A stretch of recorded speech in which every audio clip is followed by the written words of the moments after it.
What would happen if we detonated all the atomic bombs at once? Let's begin with a clarification, just in case this gets flagged by someone's search algorithm. This is hypothetical, a thought experiment, an intellectual curiosity, like wondering how many ants it would take to lift a bus, roughly 50 million, by the way. Or what happens if you microwave a black hole? You shouldn't.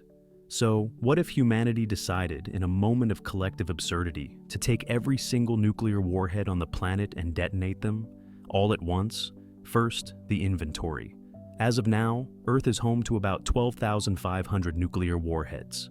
These vary in power, from old, low-yield tactical devices to newer, more ambitious models that make the sun look modest by comparison. But for the sake of calculation, let's average them out and be generous, say 500 kilotons each. That's roughly 6.25 million kilotons, or 6.25 gigatons of TNT. That sounds like a lot, and it is. It's more than all the explosives used in all of human wars, combined, multiplied several times over. It's enough to make you pause, blink slowly, and then ask, yes, but would it blow up the Earth? Short answer, no. Longer answer, not even close. You see, Earth is incredibly inconvenient to destroy. It's massive, around 6 sextillion tons of rock and molten metal. The energy required to blow it apart, to overcome its gravitational binding energy, is roughly 2.24 times 10 to the 32nd joules.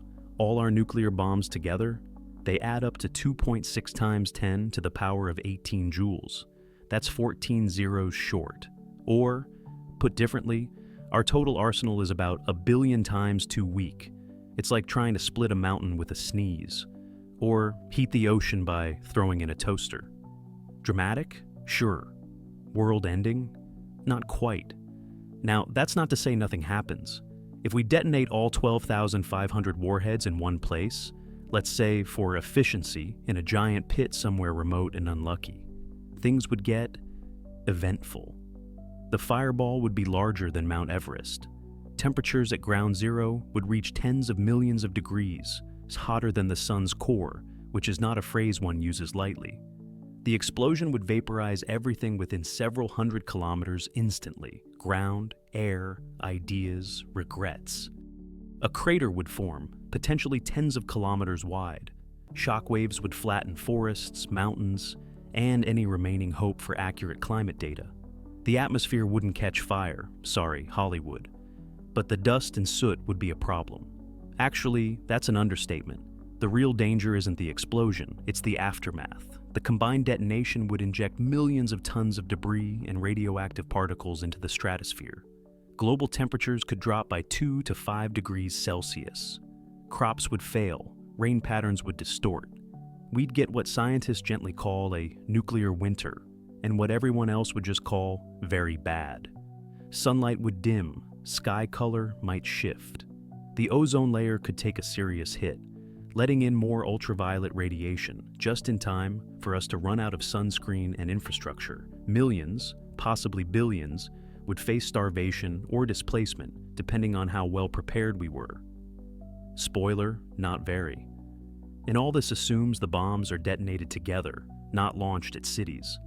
If we went full apocalyptic and spread the blasts across populated areas, the initial human toll would be catastrophic.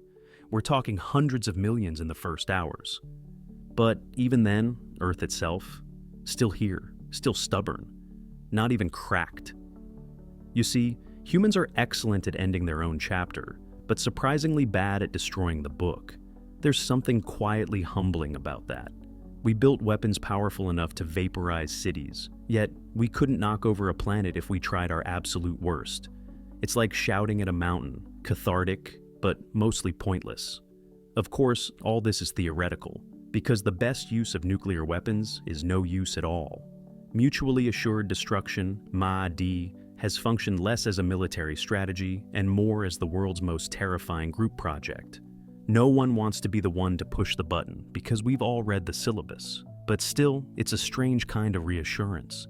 If the end comes, it won't be quick, cinematic, or clean. It will be slow, cold, and bureaucratically confusing, much like how we live. And maybe that's the real takeaway here.